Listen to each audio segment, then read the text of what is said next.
Y con esta asombrosa música tan especial que nos pasaba directamente nuestro querido compañero Nacho Ares, un fan de Jean-Michel Jarre, de los que ya no quedan, auténtico pata negra. Con esta música, como digo, tan extraña, es perfecto hablar de un documento que nos acaba de llegar en tiempo real al Facebook de Nave del Misterio, de un auténtico genio.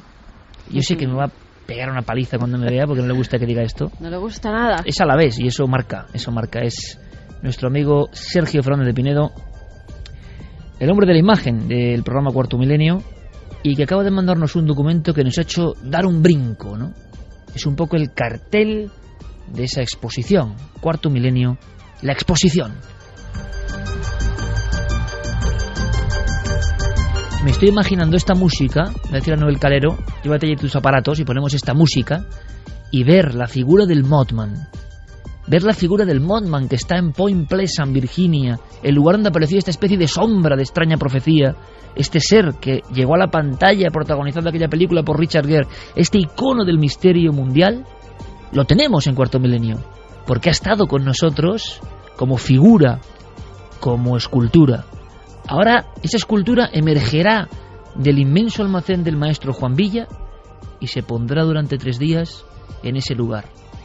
Y muchos chavales y no tan chavales mirarán a los ojos rojos extraños del Mothman, que nunca ha estado en España, de esa figura del Mothman, e imaginaos la conjunción con estas músicas cósmicas, casi lisérgicas, y la presencia de esos seres. Y quizá junto al Mothman, esa puerta de Tiahuanaco, esas momias, esas criaturas imposibles, todo eso, todo ese mundo. Bueno, pues ya tenemos, por lo menos Sergio ya ha mandado, esto es todo viral ya, la promoción no es promoción, es que las cosas van surgiendo según se van haciendo. Aquí Sergio está creando toda esa información y está llegando ya a las redes. Los carteles de la exposición, repetimos por supuesto, porque es de verdad un sueño para todos nosotros y espero que nos apoyéis. Pues sí, el sitio es Hortaleza 63, es el Colegio de Arquitectos. El Mothman ha viajado desde Point Pleasant hasta la calle Hortaleza. Haciendo escala en Valladolid. Va a estar allí. Ya hay personas que están opinando en las redes sociales cuál es su pieza favorita y cuál quieren que esté en la exposición. Oye, como muchas piezas están hechas a escala real. Nunca se han visto, Javi, en un museo. ¿Te has visto algunas? Sí. No has visto todas, porque coincide el programa donde estamos, no estamos. El Mothman, que fue gracias, el patrón, digamos, en un reportaje de Santi Camacho en Point Pleasant, en el lugar donde aparecía este ser extrañísimo, que luego acabó la historia en tragedia. El Mothman tiene como 2 metros y pico. Bueno, pues es que la figura tiene 2 metros y pico, y es escala exacta de lo que está allí. Es impresionante, es como viajar al lugar de los hechos, ¿no? Y en 1 metro más allá tener otro documento, otra imagen. ¿Sabes cuál quieren que esté? Uno que a ti te gusta mucho, que está en el plató, no sé si podrá viajar hasta la calle Hortaleza o no. Mi Cantecutli. Sí, es mi preferido. Pues la gente quiere ver a mi Cantecutli. Pues va a estar, y mi Cantecutli da mucho miedo, ¿eh? Sí. Mi Cantecutli, además, cuidado, que está hecho en un material muy duro, en una especie como de terracota dura, tiene el hígado fuera, los ojos con su párpado tapado, las costillas, las garras, y cuidado con mi Cantecutli, hay que tratarlo con cuidado, ¿eh? Podéis tocarlo, pero con cuidado. Si vais del 14 al 16, Hortaleza 63, 14 al 16 de diciembre, solo 3 días, la exposición de los sueños de este equipo de locos. Ya están diciendo que a ver si es una exposición itinerante, que mucha ojalá, gente ojalá que no puede venir en esas libre fechas. Y gratuita, ojo, importante, sí, es libre gratuita. y gratuita. Y a lo mejor, y yo sé que me lo van a permitir, esto es que, pero es así, estamos muy emocionados, y a lo mejor el mejor regalo que alguien milenario puede desear para su chica, para su chico, para su amigo, para su hijo, un regalo único, algo especial, se puede encontrar allí, por vez primera, regalo perfecto para Navidades milenarias. Nunca lo hemos hecho, y quizá lleguemos a tiempo y todo ese mundo extraño esté ahí. Ojalá. Mira, hay personas como Anabel que ganaron el famoso sorteo que hicimos sobre grandes enigmas en Milenio 3. ¿Te acuerdas de la placa? Sí. La placa que sacamos en Cuarto Milenio, que era la reproducción de la que llevaba nuestro mensaje por todo el universo. Esa no puede estar, por ejemplo, porque dice, ya... bueno, está firmada por todos vosotros, incluso por Merlín, nuestro perro. Dice, por supuesto, está a vuestra disposición si la necesitáis o queréis para la exposición. Eso sí, de vuelta, siempre ha estado en un lugar principal de mi hogar. Un afectuoso saludo. Esa es suya. Te van a dar muchas collejas y muchas broncas que estamos por haber querido dejar Milenio 3. María dice: Iker, comprendo tu gran carga, pero por favor no dejes a los enfermos sin esperanza, a los solitarios sin compañía, a todos nosotros sin la pasión del misterio del sábado. Tu voz es tan familiar, tan apasionada por la vida, que aunque nos leyeran las páginas amarillas, no faltaríamos un solo sábado. Gracias a todo el equipo, gracias a Carmen, no, gracias a vosotros. No, sí, de verdad, si hay algún malentendido, ¿no? Simplemente es que nosotros en la vida siempre hemos hecho las cosas de corazón, y no es que yo no quiera hacer Milenio 3, ni muchísimo menos. Aquí estoy pasándomelo absolutamente genial. Sin embargo, las vidas a veces tienen diversas trayectorias, ¿no? Y hay momentos en que uno, lo que sí no pone en juego jamás es el crédito de su audiencia.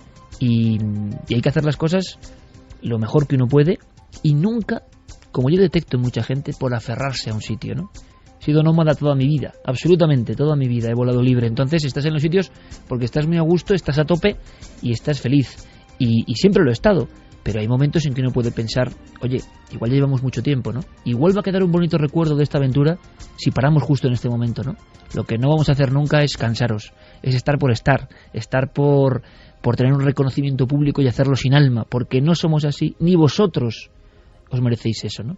Y como eso es lo que se estila muchas veces, el estar en los sitios por estar, el estar por aparentar, el estar por tener un lugar, el estar por tener cierto poder, y no va nada de eso con nosotros, pues llegó ese momento en verano de mucho trabajo y de reflexión, y yo lo pensé sinceramente, sí, no lo puedo negar, lo pensé y lo decidí incluso, pero tampoco me siento mal diciéndolo a mis amigos y amigas, ¿no? Es porque lo decidí porque os considero muy importantes, y porque a mí no me vale contar las cosas ni hacer un programa de cualquier forma. Por estar no, hay que hacerlo, como decía Javier Sierra, con auténtico alma. Nos decían también, no nos des estos sustos, cuando allá por el 2001 comencé una nueva vida junto a la mujer de mi vida, valga la redundancia. Os conocimos y desde entonces os hemos seguido en todo: radio, televisión, libros, colecciones. Sois parte de nuestra familia. Incluso nuestro peque de 7 años se queda los domingos por la noche para veros. Así que nos negamos a quedarnos huérfanos, y menos en estos tiempos que corren, en los que la integridad y el buen hacer son tan escasos. Resiste, coge fuerzas. Estoy seguro que de alguna forma muchos como nosotros te las haremos llegar. Un abrazo enorme para toda la familia. Eso siempre ha estado ahí, ¿eh? Desde Turín, Marco nos escribe, dice: cuando escuché que te planteaste dejarlo, me dio un sopetón. La voz de vuestra familia de la nave es algo tan conocido que es parte de mi vida. Os escucho a través del podcast mientras trabajo y os veo a través de 4 a la carta. Y siempre me siento acompañado. Nunca dejáis de sorprenderme con nuevas noticias. Os envío un abrazo milenario y a seguir así, que sois los mejores. Bueno, seguro que vuestra voz, además de llegar a Italia, llega a todo el universo. Muchísimas gracias, amigos, de verdad, y yo siempre he sentido ese cariño, y lo sentimos todos los días, a diario. Es una suerte increíble.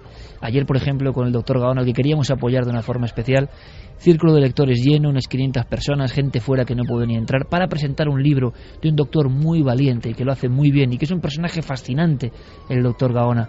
Y claro, ver todo eso lleno es apoyarle, ¿no? Es decir, oye, lo importante es Gaona y su labor, y para eso estamos, ¿no? Y entonces volvemos a conectar con vuestro afecto y nos deja francamente alucinado. Yo siempre lo digo, no sé si lo merecemos, ¿no? De verdad lo digo, lo siento. Pero bueno, hemos conectado de alguna forma, y espero que durante mucho tiempo sigamos en esta especie de aventura, que es observar la vida con estos ojos un poco de niño, ¿no? Que todos seguimos teniendo, por fortuna. Y vamos a observar con ojos de niño una noticia que puede ser fantástica, puede ser un bluff, no lo sé, pero de repente la prensa hace 7 días hablaba a nivel mundial de un nuevo hallazgo tremendo sobre el Bigfoot, el famoso Yeti, pero a la americana. Y se hablaba de ADN, y se hablaba de resultados positivos y de una especie de extraña hibridación. A mí me sonó, como lo ha contado Santiago Camacho, demasiado bonito para ser cierto, pero en fin, todos los datos los tiene nuestro detective del misterio, Diego Marañón. Buenas noches, compañero. Hola, Iker, ¿qué tal estás? Enhorabuena, amigo. 582.000 oyentes en vivo y solo por la radio te contemplan y te siguen. Pues muchísimas gracias. Para mí es un honor estar en esta temporada in extremis de Milenio 3. Anda que la ha hecho buena, anda que la ha hecho buena. Ahora voy a tener que con el saberito colgado todo el día. Eso me pasa por ser tan sincero, pero bueno, así es. Sabes que estamos disfrutando un montón. Diego Marañón, que lleva ya 3 temporadas, ¿no, Diego? 3 temporadas, ni más ni menos, y ya es todo un auténtico personaje, nos preguntan por él, por sus historias. Empieza a ser un poco mito también, ¿eh? Ahora vamos con información, Diego. Luego iremos con la historia a adivinar, ¿eh?, de cada semana.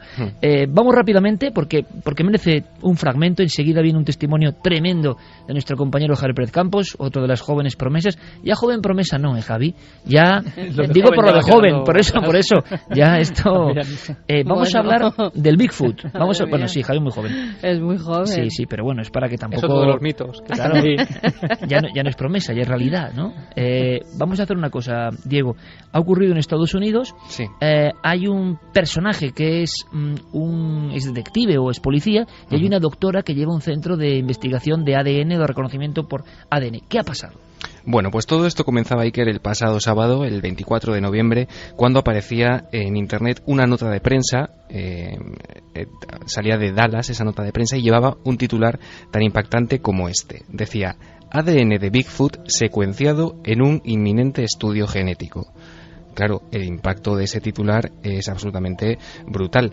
Lo que contaba esa nota de prensa era el resultado de un estudio que llevaba 5 años en marcha, propiciado por David Polites, que, como dices, es un exdetective de policía.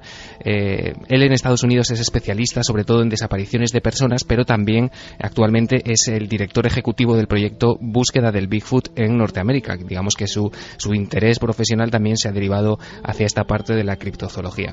Él, digamos, es una especie de mecenas, o es quien ha auspiciado este estudio, y fíjate si está confiado, hasta qué punto está confiado en los resultados de este estudio, que dice algo como esto. Lo escuchamos. Siempre he creído, por investigaciones que hemos hecho, que el gobierno lo sabe y lo ha sabido durante varias décadas, que ellos existen. Creo que si eres una persona racional es difícil ignorar la calidad del trabajo científico que la doctora Ketchum y su equipo han llevado a cabo. Si eres una persona racional simplemente no puedes ignorarlo.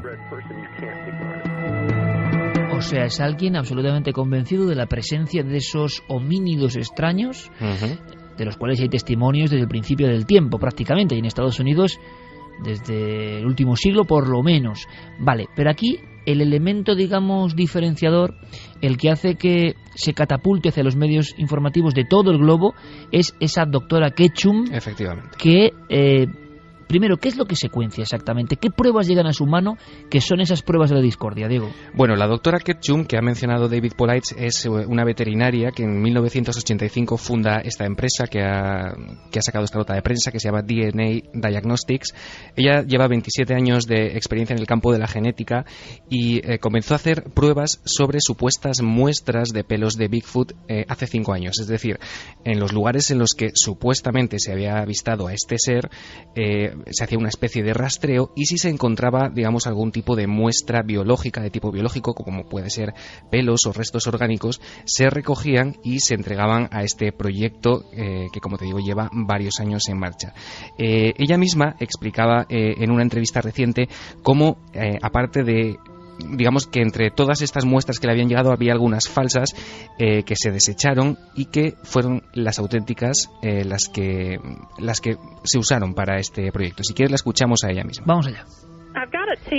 He trabajado con un equipo de científicos altamente cualificados y hemos llevado a cabo esta investigación sobre muestras de pelos bajo supervisión de forenses que trabajan con este tipo de cabellos de forma regular. Y sí, hay que decir que algunas de las muestras que recibimos resultaron no ser auténticas y así nos lo hicieron saber, pero fueron aquellas que no pudieron ser identificadas las que se incluyeron en el programa. Y en efecto, hay muestras que no se pueden catalogar, tienen ciertas características humanas, pero también tienen rasgos procedentes de animales. Es extraño y en el caso de muchas de ellas, para evitar dar una opinión, las etiquetamos simplemente como desconocidas y en ese punto fueron sometidas a pruebas de ADN para intentar identificar a esa especie.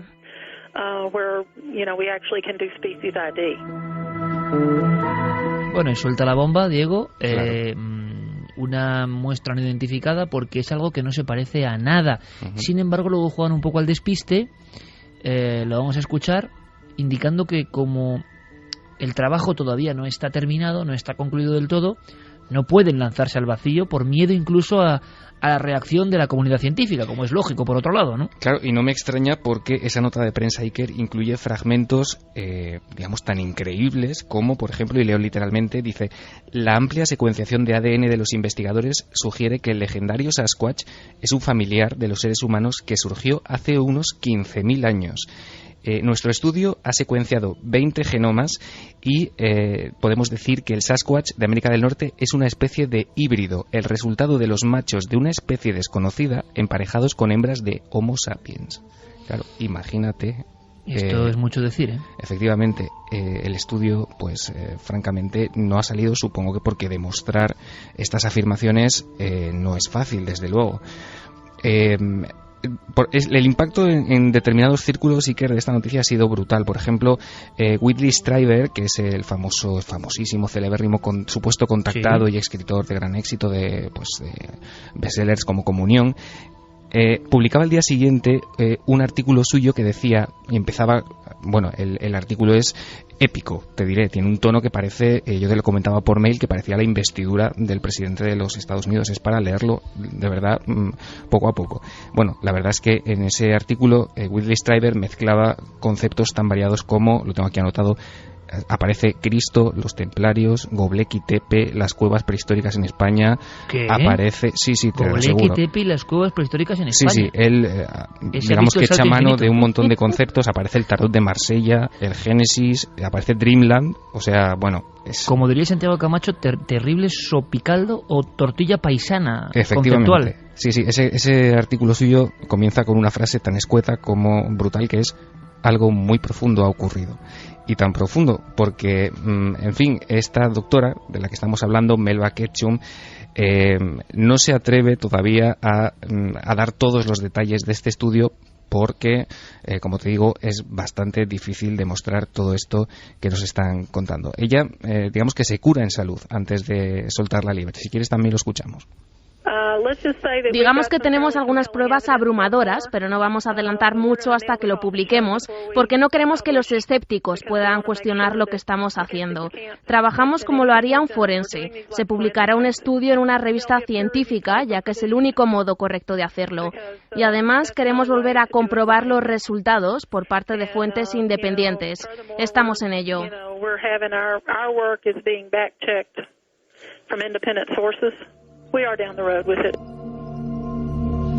3:24, Milenio 3.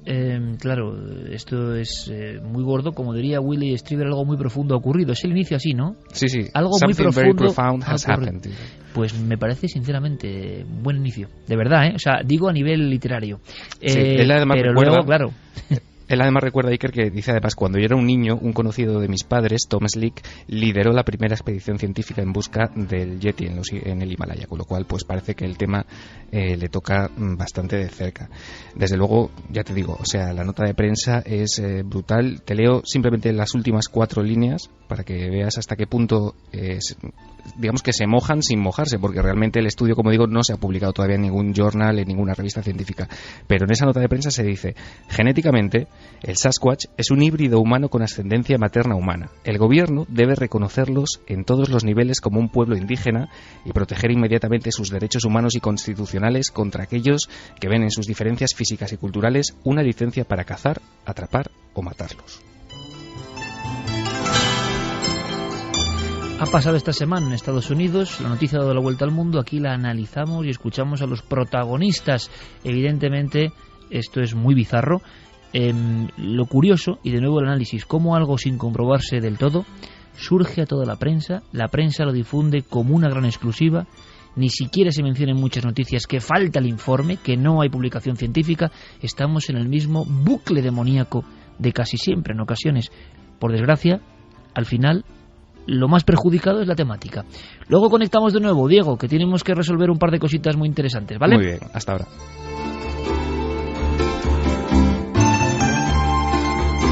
Alan Parsons sonando gracias a Noel Calero. Maravilloso mundo también un poco cósmico. Precisamente por eso Carlos Cala nos cuenta qué pasa ahora mismo en la NASA. La semana pasada, ¿os acordáis? Expectación sin precedentes. Durante estos días se ha encontrado materia orgánica en Marte, restos de carbono con moléculas que podrían hacer fermentar la vida de alguna forma. Hay un gran secreto. Bueno, parece que se empiezan a echar atrás. ¿Están presionando a los que se fueron de la lengua demasiado pronto? ¿Qué está ocurriendo? ¿Conspiración? ¿Verdad? ¿No había nada? ¿Demasiadas burbujas pero una noticia que no tenía base? En fin, es que no podemos dar abasto con tantas cosas que pasan en el mundo. Carlos Cala lo resume y ahora de inmediato, testimonio, y viajamos a la España del misterio con Javier Pérez Campos. La NASA da marcha atrás, o eso parece, tras la expectación levantada la semana pasada por las declaraciones de John Grotzinger, responsable científico del Mars Curiosity, respecto a que habían hallado algo en Marte que iba a cambiar los libros de historia. La NASA avanza ahora que esos hallazgos se refieren únicamente al buen funcionamiento de los instrumentos de su nave. Lógicamente, este nuevo comentario ha causado cierto estupor. Estos instrumentos han buscado componentes orgánicos, pero según publicó la Agencia del Espacio este jueves, no han detectado evidencia definitiva de vida aún. Saldremos de dudas mañana lunes, cuando el equipo de la Curiosity dé los resultados completos en una rueda de prensa en la reunión de otoño de la Unión Geofísica Americana.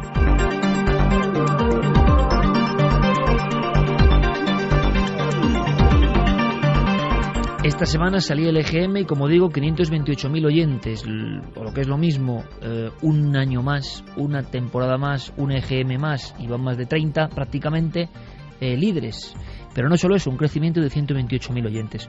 Os lo agradecemos mucho. ¿Por qué digo esto? Porque 528.000, ¿cuántos habrán tenido experiencias? ¿Cuántos de esos números anónimos, como decía Javier Sierra, y que cada uno de ellos es un alma, una vida, una trayectoria, cuántos habrán tenido experiencias? Bien, el porcentaje yo creo que es mayor del que podemos pensar. Lo estamos viviendo en nuestro programa de televisión hermano. Desde que abrimos el gabinete de expertos, estamos siendo inundados, como ocurre también en la radio, pero sabéis que la espita de la tele es muy directa, que la televisión llega a un público muy amplio y que la radio tiene un público, quizá vamos a llamarlo, no sé si más sibarita o un público muy especial, yo lo sé muy bien. Quien vive la radio es como un libro y luego la película. La radio le ponen las imágenes. Es una relación muy especial la que tenemos. Es un enlace muy especial. Por tanto, la televisión también llega a mucho público y tiene que entenderlo nuestro querido y habitual y fiel público de la radio, que no es el que escucha las ondas, que no es el que está a las 3:29 en la radio. El público de la televisión es mucho más amplio. Se sorprende con que pidamos información. Lo hemos hecho por primer año. Y la respuesta es impresionante. Testimonios, testimonios, testimonios, testimonios. Cientos de testimonios a la semana. Muchos de ellos con gran valor. Por tanto, se ha abierto hoy la caja de Pandora. ¿Qué está pasando? ¿Cuánta gente vive cosas y no lo cuenta? Y cuando tiene una oportunidad que ellos consideran que no es una oportunidad denigrante, que nadie se va a reír de ellos, que se les va a tratar con respeto, entonces ¿qué pasa? Y voy más allá. Si esa gente, tanta gente, miles de personas ya este año nos han contado sus casos, ¿cuánta gente que no ve Cuarto Milenio y no escucha Milenio 3, pero que ha vivido experiencias y que se las calla, sigue existiendo solamente en este país? Noel, cambiamos el tercio, nos vamos a los ámbitos un poco de lo inquietante, porque marchamos, punto de partida, este estudio, punto de llegada, Tenerife, una casa, un lugar, con enigma. Estamos un poco acostumbrados ya a entrar en unas casas que parecen marcadas por este tipo de historias y que son mucho más habituales de lo que creemos. Hemos escuchado ya unos cuantos testimonios a lo largo de esta temporada, cada uno de ellos con particularidades que les hacen especialmente interesantes, ¿no? Y especialmente diferentes a otras cosas que hemos escuchado antes. En este caso viajamos hasta Tenerife para conocer el caso de Julio, una persona que estaba buscando un lugar donde vivir y encuentra una casa a las afueras de la gran urbe, en medio del campo, una casa construida hace unos 15 años, en el año 97. Es una casa recién construida. Prácticamente él, junto a su familia, son los primeros moradores de ese lugar. Allí no ha fallecido nadie. Parece que no hay una historia truculenta detrás de la construcción de esta casa. Pero claro, son detalles que uno no tiene por qué preguntarse, ¿no? Preguntas que uno no se hace habitualmente. ¿Por qué nuestro testigo se las hizo? Pues porque al poco de llegar allí empiezan a vivir cosas que desde luego se escapan a la lógica. Todo comenzó unas llamadas. suaves pero firmes. 3 llamadas iguales, 3 golpes a las puertas de las habitaciones. En principio no se le hacía mucho caso porque al igual podía ser imaginación, cualquier cosa. Y bueno, el tema es que una tarde ya comenzó todo más fuerte, ¿no? Cuando comenzó a escucharse un armario como si se empujase contra la pared. Comenzó muy suavemente, en un periodo muy corto, y adquiría bastante velocidad hasta que se estrelló contra la pared. Empieza, como hemos escuchado, con unas sutiles llamadas a las puertas de los dormitorios cuando los miembros de la familia se han ido a dormir. Esos golpes se van haciendo cada vez más fuertes hasta que llegan a ese sonido de arrastrar de muebles en la planta de arriba. En ocasiones los muebles se han movido de lugar y en otras ocasiones, cuando llegaban a la planta de arriba pensando que alguien les estaba cambiando todo de sitio, descubrían que todo seguía en su lugar. Los animales de la familia también empiezan a mostrar actitudes extrañas, empiezan a mostrarse especialmente temerosos cuando son animales muy confiados, y todo estalla cuando de repente la madre de este chico, de Julio, es testigo de una figura que parece acecharle a los pies de la cama. Una noche mi madre estaba durmiendo, eso de que uno siente que la observan, y levantó la cabeza y en la esquina de la habitación vio una entidad completamente oscura, como encapuchada, como el famoso estereotipo este que tanto se habla del monje encapuchado.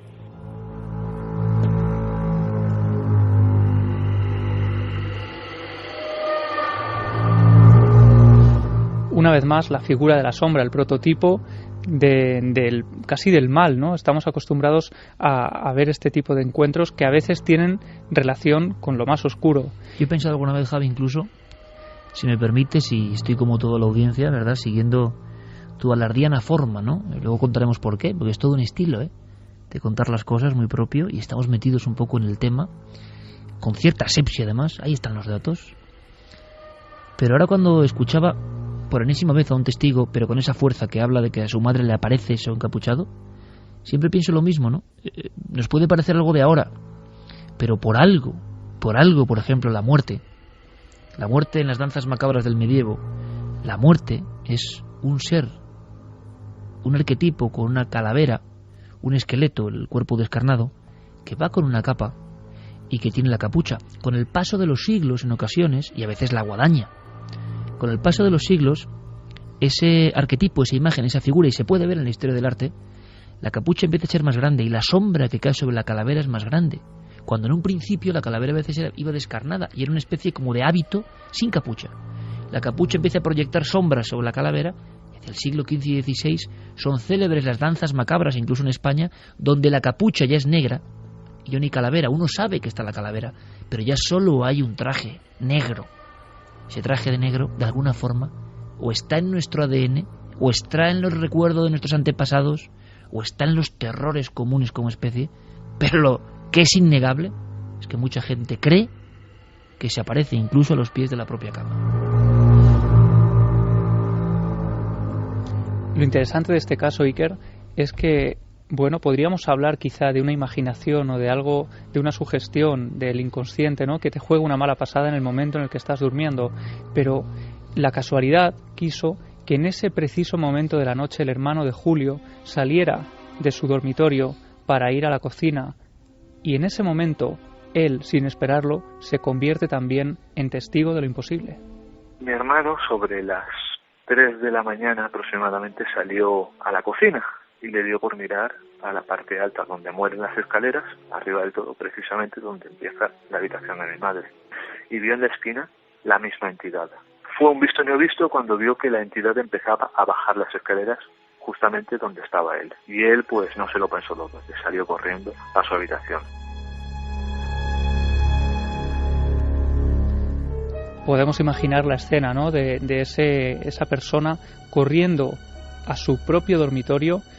Pasó la noche en vilo, sin poder pegar ojo, y es a la mañana siguiente, durante el desayuno, cuando en la conversación habitual él se atreve a contar lo que ha visto, y su madre, con los ojos abiertos como platos, le cuenta que ella también había tenido una experiencia idéntica con ese mismo personaje.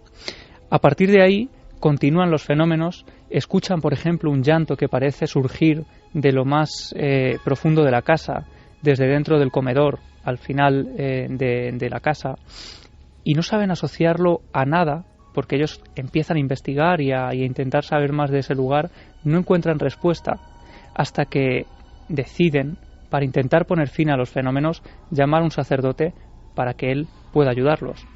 Se hizo una limpieza de la casa por un cura y desde ese momento pues no pasó nada, o sea, ya parecía que se había solucionado todo. Pero una tarde de invierno llamaron a la puerta, la misma llamada pero un poquito más fuerte. Abrió la puerta, los perros normalmente cuando se abre la puerta salen corriendo al jardín y estos perros se quedaron justamente en la puerta ladrando como si hubiese alguien.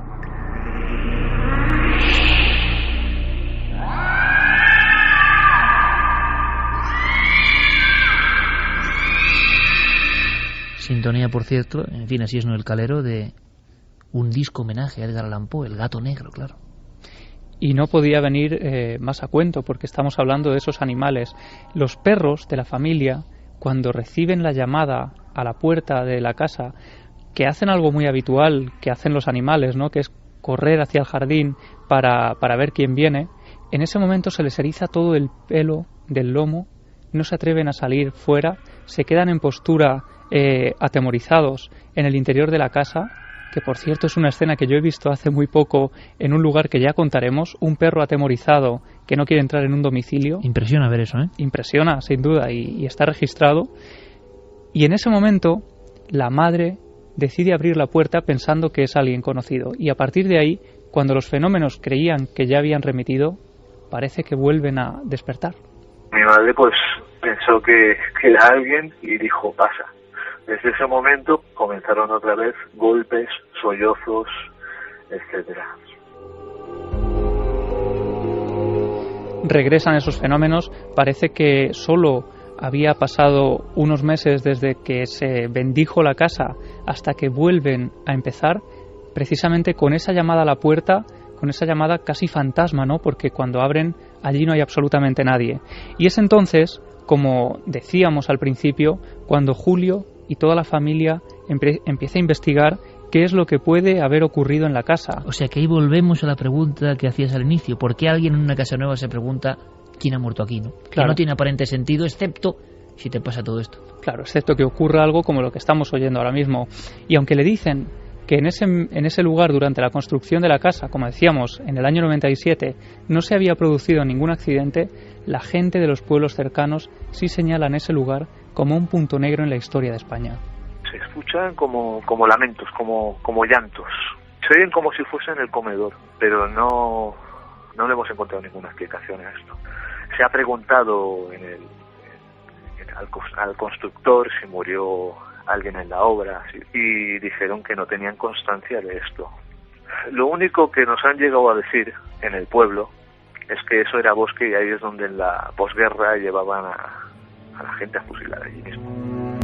Sí, unos segundos para tomar aire porque nos lo estábamos imaginando, pero al final es el testigo, la voz del pueblo, no hace falta más.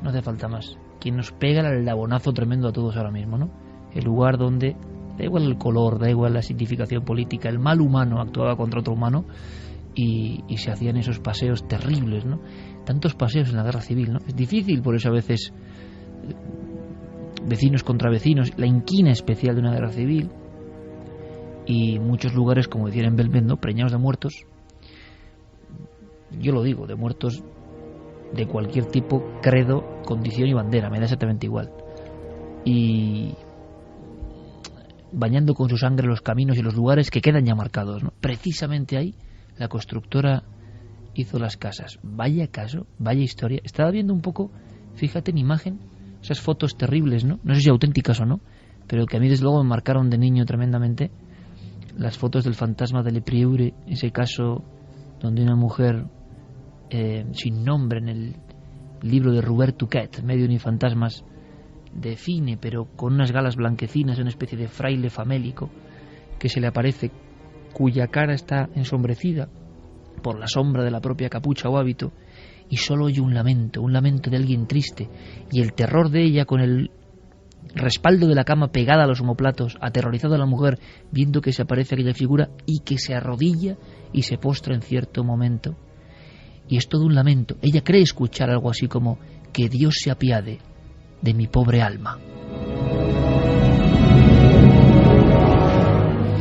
Un día os contaremos el porqué de lo alardiano, que es todo un estilo, ¿no?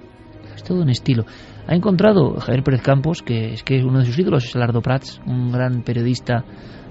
Seguramente tan solo Javier lo recuerda prácticamente, ¿no? Y algunos otros como yo mismo, que valoramos el trabajo de los pioneros. Es un estilo que él también adapta, y hace poco se ha encontrado el libro original de Alardo Prats, que es un tesoro. A ver si en futuras exposiciones, Javier, podemos llevar estos tesoros literarios y exponerlos. Me encantaría, en un lugar como la exposición, las joyas, los libros, para que la gente los pueda ver, ¿no? Tanto trabajo de tanta gente, tantos maestros importantísimos. Pues yo creo que son joyas auténticas, y además toparse con una de ellas casi de forma inesperada, pues es como lo que yo digo, ¿no? Los libros lo encuentran a uno. Y le leen a uno. Sí, yo descubrí a Alardo Prats en esos recortes míticos de La Libertad, y a raíz de ahí, tirando del hilo porque me pareció un estilo magnífico, llegué a ese libro del año 1929, nada más y nada menos, y con una portada que no se ha hecho nada igual hasta hoy. Pues yo te digo que Alardo Prats, desde algún lugar seguramente, estaría muy contento de ver que uno de sus pupilos en el tiempo ha hecho un libro fantástico como el que tú has hecho ahora, Javier, En busca de lo imposible. Estaría muy contento, estoy seguro.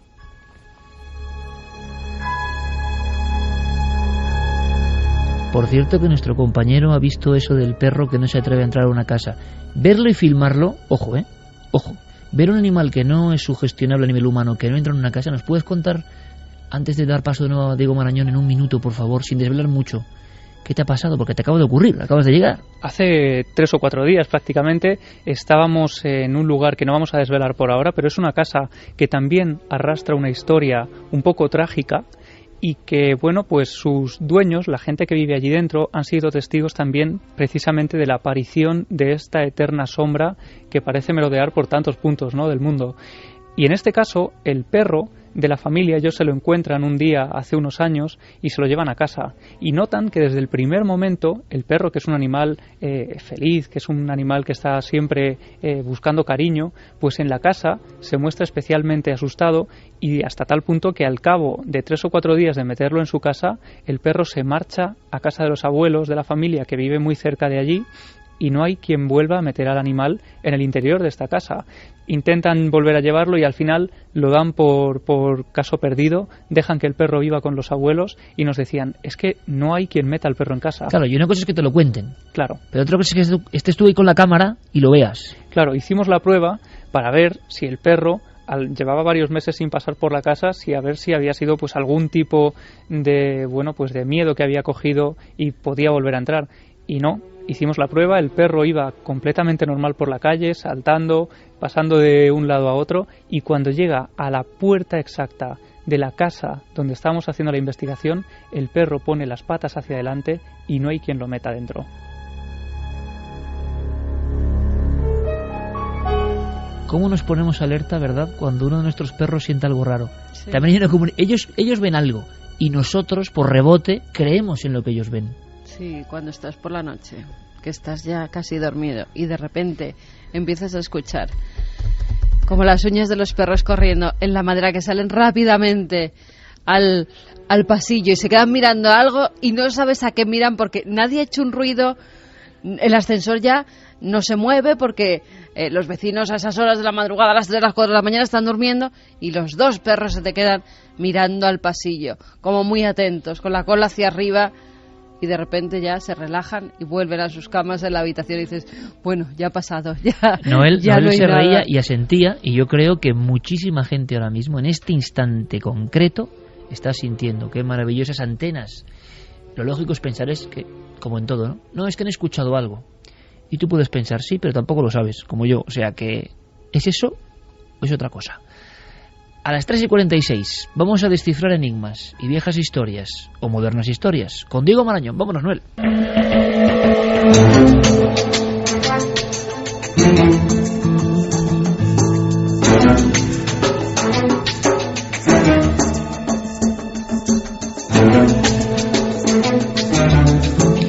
La semana pasada, Diego Marañón, ¿cuánto tiempo? Buenas noches. Hola, ¿qué tal? Aquí seguimos. Yo, fíjate, recordé muchas pesadillas gracias a ti, amigo. Ay, sí. Sí, porque eso de los lugares ambulantes y es que yo creo que, no sé, me impresionó mucho algún primer viaje de esos en el trenecillo donde aparecían las figuras.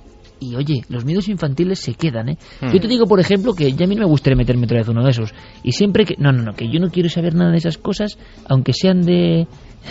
a ver si en la exposición que vamos a hacer me va a dar a mí también miedo, porque al final me quedo por ahí a solas, pero bueno, son objetos más familiares, pero algunos dan miedo, hay que decirlo. Tú nos hablabas, por cierto, de una especie de leyenda o no que tiene que ver con utilización de cadáveres en alguna de estas atracciones, ¿no? Sí, efectivamente. O museos. Efectivamente.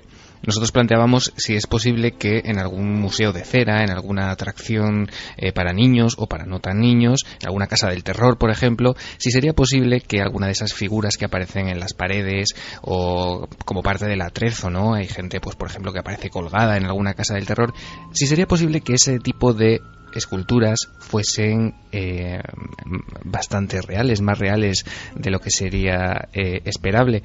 Y te digo esto porque, Iker, nos vamos a ir, si quieres, a diciembre de 1976. Sí, pero ¿escuchamos lo que ha dicho la gente o no? Ah, sí, claro. Pues la gente esta vez no lo tenía nada claro. Ah, o sea que era una historia que, créalo o no, ¿no? Sí, créalo o no. ¿Qué opinas de la historia de esta semana? Los crímenes del Museo de Cera. Verdadero, 50,8. Falso, 49,2. ¿Cómo me gusta eso? Ahí, la gente no sabía qué votar. Si es verdad, no es verdad. Sí. En ikerjiménez.com, Guillermo León siempre con la actualidad y de repente prácticamente mismos votos. La balanza igualada, Diego. Eso es que es una buena historia, ¿eh? Me gusta mucho más que haya empate a que se equivoquen, te diré. Claro, hombre, lógicamente. Y bueno, pero gana por un poco el verdadero, ¿no? Gana por un poco el verdadero, 50,8. Venga, resolvemos. Pues efectivamente, diciembre de 1976. Ya no me monto en uno de esos en la vida, vamos.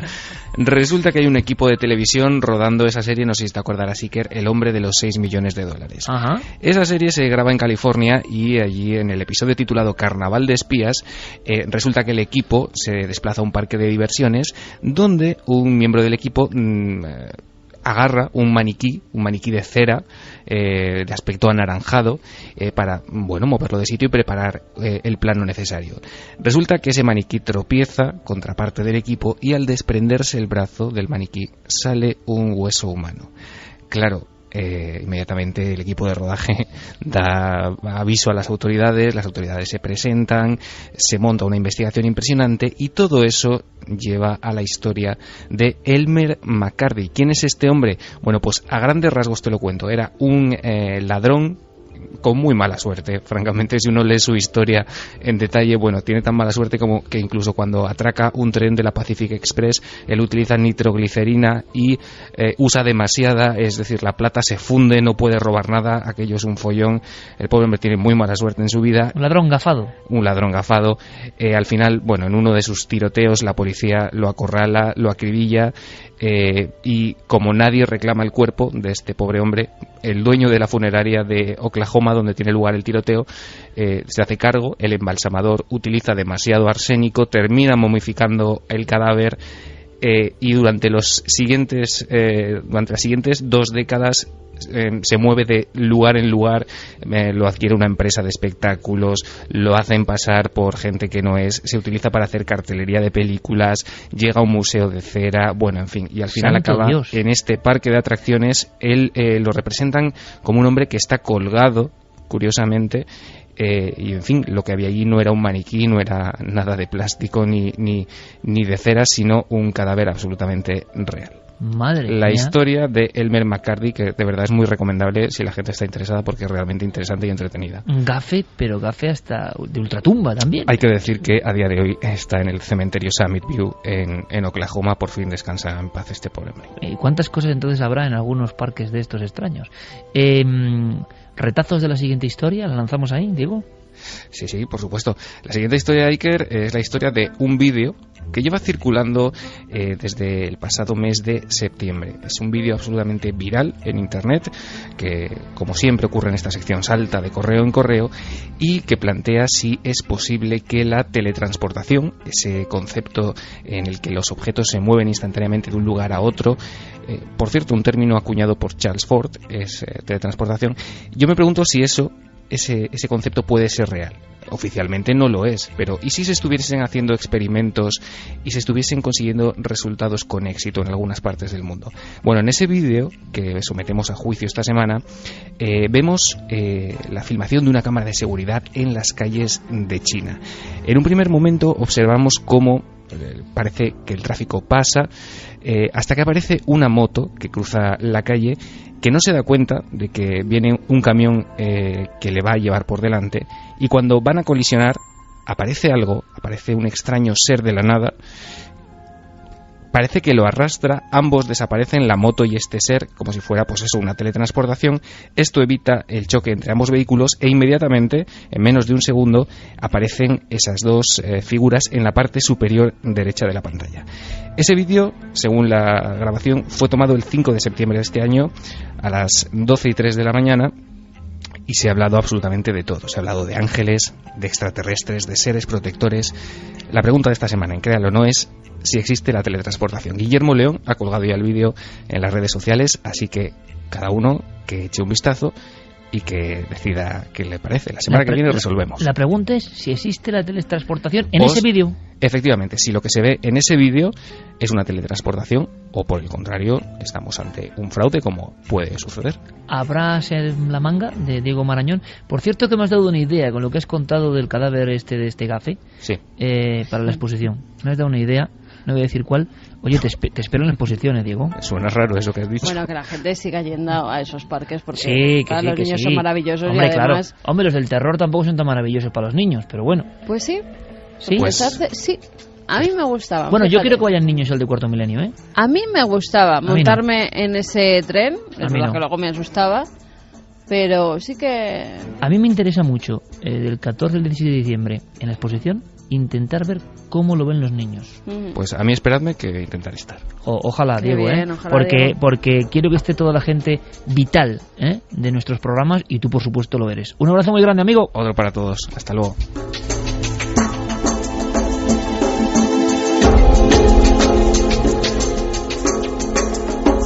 Ana desde Asturias nos decía: no creo en exorcismos, pero cada vez que escucho intervenciones como las de esta noche me entra la duda. Me encantan estos temas, son escalofriantes e interesantísimos. A ver si hacéis un programa sobre el tema. Javier Alme dice: Iker, no te vayas, además tu hija continuará el legado. Bueno. Tienes que estar ahí para enseñarle esa magia y tú como invitado contando batallitas. Bueno, mira, eso no está mal, tampoco está tan mal. Contar batallitas sí me gusta. Chari Aragón dice que ha visto un documental esta noche sobre Marte y lo que la NASA ha descubierto. Coco Fernández dice: ¿por qué será que no me extraña que reculen estos de la NASA? Mario Leonardo: se han rajado estos de la NASA con la noticia, les ha dado un rapapolvo en las altas esferas para que no comenten nada, como siempre. Por lo menos es el eco que se recibe al observar la noticia, ¿no? Sí. Luego, con la historia que ha contado Javi, nos decían: yo currando en el coche patrulla, nos lo comentaba Abraham, escuchando Milenio 3 en la radio, cagao de miedo, así lo dice. Dice así, ¿no? ¿Para qué vamos a disimular? Sí, porque muy bien. Es que es muy gráfico. Parado en la estación de Torrellano, pues el hombre que lo estaba pasando bastante mal en el coche patrulla. Seguimos recibiendo, y comentaremos algunas la próxima semana, informaciones de fuerzas y cuerpos de seguridad del Estado. Lo agradecemos mucho, compañeros de la Guardia Civil que hemos ido grabando, ¿verdad? Observaciones en el cielo y cómo nos lo están contando libremente, y eso, jolín, es romper un esquema muy hermético, y nos parece apasionante. Así que gracias a todos los que hacéis la ronda de seguridad, sea cual sea el puesto, en las noches españolas. Fran Ojeda decía cuando había puesto Noel la música esta del gato tétrico: el gato del demonio. Por Dios, Calero, con esos sonidos se me pone el vello de punta. Sí, es que a veces tiene mucha guasa aquí, ¿no? El Calero. Y dice: bueno, vamos a meter aquí un poco de tensión. Si ya la historia tiene tensión, Noel, si lo que estaba contando Javier era terrorífico, pero se ha acordado de Edgar Allan Poe, de ese extraño y viejísimo disco como diría Chicho Benítez Serrador, hecho con un extraño material ese disco, y ha metido ahí la voz del gato. Además, fíjate, Fran también nos anunciaba, cuando estábamos hablando de las profanaciones, que en Pozo Blanco, en Córdoba, han sido una decena de tumbas profanadas el día 21 pasado. Robaron los nombres y las fechas de fallecimiento, además de abrir todos los ataúdes, y faltan huesos también. Pues hemos estado cerquísima en Pozo Blanco. Una persona que conoce mucho el tema, que ha estado en Pozo Blanco además hace unos días, el maestro pues el día Andrada, 21. O sea que le preguntaremos. Nuestro querido amigo el día 21, López Andrada. Pues fíjate que ha habido una cosa muy bonita, una escena, ¿no? Cuando Carmen da el dato, como un resorte, Javier con una mano abre la agenda y con la otra va apuntando. Sí. Eso es de reportero. Hay que estar al cabo de la calle y vamos a ver si tiene alguna relación o no tiene ninguna. Y yo creo que nuestra audiencia debería de escribir novelas, porque dice, ¿y si utilizaran esos huesos, esas profanaciones? Nos lo decía Jaume, José, María y Ángel, parece como un nuevo Frankenstein, y que quieran crear un nuevo Jesús. Bueno, eso es de novela un poco macabra, ¿no? Navidad macabra, esperemos que no, ¿eh? Preferimos la Navidad luminosa, ¿eh? Cada uno se cree lo que quiera, pero nos gusta mucho la Navidad y que está ya aquí, prácticamente, parece mentira, ¿no? En fin, ha sido un programa que lo hemos pasado muy bien, gracias por esas muestras de afecto a través del EGM y sobre todo por las muestras a flor de piel, que son las que nos llegan más adentro. Y la fuerza que nos dan. También, por supuesto. Y que estamos muy contentos de estar aquí y que la próxima semana habrá mucha más información. Que seáis muy felices en estos 7 días. Noel, gracias. Fermín, gracias. Javier, gracias. Gracias. Hasta mañana. Hasta Carmen. mañana nos vemos.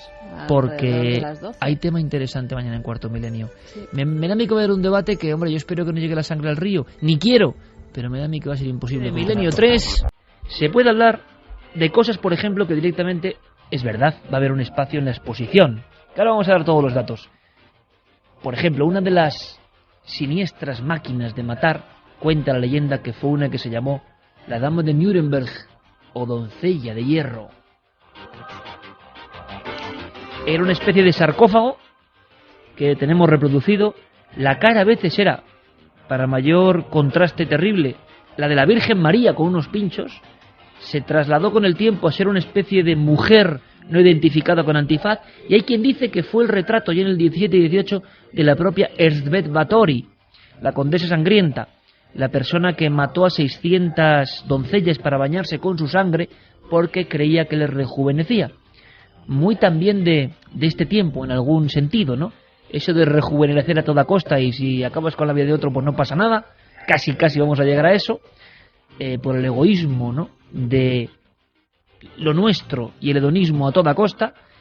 Esta vampira, entre comillas, húngara, esta aristócrata que acabó con la población de jóvenes de su región, se dice pronto, utilizaba al parecer una especie de primitiva doncella de hierro. El sarcófago era justo para el cuerpo de una persona, estaba en vertical, se cerraba y cada uno de los pinchos iba a órganos no vitales. Y entonces el desangramiento se producía casi por unos canaletes y entonces aquello era un surtidor de sangre. La vampira, cuentan, que llenaba bañeras con esa sangre, que se bañaba o que a veces bebía como quien bebe de una fuente interminable. Y lo que digo, todo esto lo he contado como periodista. Y todo esto uno dice, bueno, ahí está el documento. Incluso los oyentes pueden decir, uff, qué tenebroso, qué morboso, qué macabro. Pero si pensamos de verdad que ha habido chicas con padres, con madres, con maridos, con hijos, que han estado dentro de esa dama de hierro, que han visto cómo los pinchos se clavaban, o si pensamos en esos prisioneros, me da igual el color, que han visto que se ponía el casquillo en su rodilla y que les pegaban el martillazo para dejarles inválidos de por vida, si pensamos en todos los torturados de la historia, quizá ya no nos dé tanto morbo ni tanta gracia. Y esto es una sensación que ocurre, y según va pasando la vida ocurre más, ¿no? A veces la disfunción entre lo periodístico y lo personal, porque si pensamos en la verdad de lo que a veces contamos, en el profundo dolor, uno a veces no puede sentir más que hastío ante esta especie humana tan diabólica como incomprensible. Es una pena, pero la verdad es que cuando uno se da cuenta que, por ejemplo, hace poco leí un informe, y permitidme la pequeña reflexión antes de dar algunos datos, pero ha salido un informe sobre los miles de vídeos que hay cada minuto en el mundo dispuestos a grabar desgracias. Los miles de móviles dispuestos a grabar desgracias. Ha habido casos recientes tan terribles como el del metro de Nueva York, que eran fotografías en este caso. Personas que antes de ayudar prefieren hacer una foto a alguien que está a punto de ser atropellado, por ejemplo. Personas que están con el móvil pendientes de si alguien tiene un accidente. Y en España también pasa. A ese nivel de absurdez hemos llegado. A ese nivel de borriquez mental hemos llegado. Y nos sentimos orgullosos.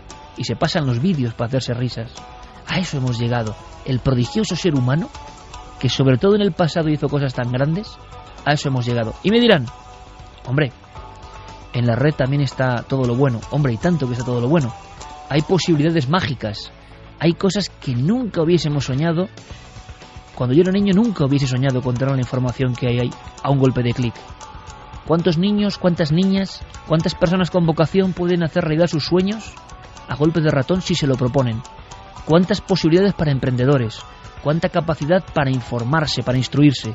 Por eso precisamente a mí me revienta y a mí me sobrecoge, más que ningún relato que contemos aquí, que precisamente por cada una de esas páginas que destila amor, que destila comprensión, que destila buenas acciones, que destila solidaridad, que las hay, por cada una de esas hay 100 de las otras. Y uno no entiende ni dónde estamos ni en qué país vivimos. Y permitidme que lo diga, porque ha salido un informe que hablaba de eso, ¿no? La cantidad de dispositivos, hacía un cálculo, iba a decir una palabrota ahora mismo, pero haciendo el canelo, grabando a ver si la gracia es quien se da un tortazo, ¿no? Eso está muy bien. Ahora, cuando alguien se hace daño, alguien puede morir, uno entiende que lo del culto a la vida se quedó en la prehistoria y en alguna cultura antigua, nada más, ¿no? Y luego no quiero andar en los nuevos estudios muy recientes que hablan del impacto brutal de las imágenes, precisamente de asesinatos, de descuartizamientos, de sexo absolutamente depravado en los jóvenes y prejóvenes. Pero aquí nadie dice nada. Aquí, por la libertad, todo es posible. Luego, cuando llegan los problemas y cuando la gente no sabe, en ocasiones que son bombas de relojería, no sabe relacionarse incluso con el sexo opuesto, o no sabe, por supuesto, ni atisbar lo que es una relación de amor o lo que es el respeto al otro, me da igual, quién, cómo, de qué forma. Pero esas cosas que siempre han existido ahora se han multiplicado. Lo que nunca había ocurrido en la historia es que estaban a un golpe de ratón y que nadie hiciese nada. Porque a ver quién va a criticar la sacrosanta libertad. Hombre, la libertad está muy bien, absolutamente bien, genial. Pero para infectar el cerebro habrá que poner alguna medida con algunas cosas muy concretas o no. O tampoco se puede decir. O eso es ir en contra de cierta progresía. A mí me parece increíble, está pasando. No hablo yo, hablo de informe científico elaborado por importantísimos psiquiatras europeos que hablan del peligro que se avecina con tanta bomba mental, porque hay contenidos que chicos y chicas de 12 años es que no pueden asimilar. Y no pasa nada. Y no pasa nada.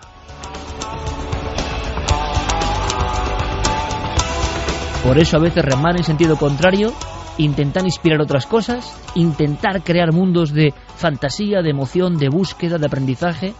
Eso, ahora, cuando hablamos del alma, cuando hablamos de lo trascendente, entonces cuando nos intentan dar palos. Está pasando todo esto que os cuento y lo que está prohibido es hablar de cosas como que hay cosas más allá. Eso sí que no se puede.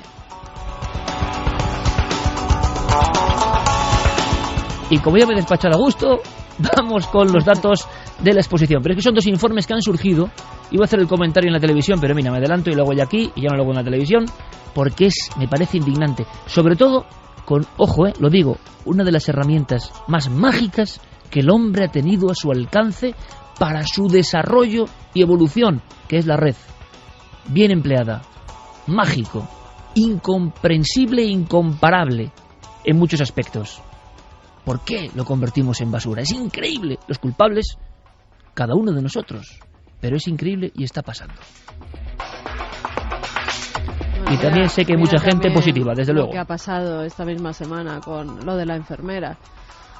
No, es que es un mundo donde el acoso por las redes sociales ha hecho que al final lo que era una broma, que yo cada vez es que esas bromas que no las entiendo, ese humor que no entiendo, hacerse pasar por alguien para...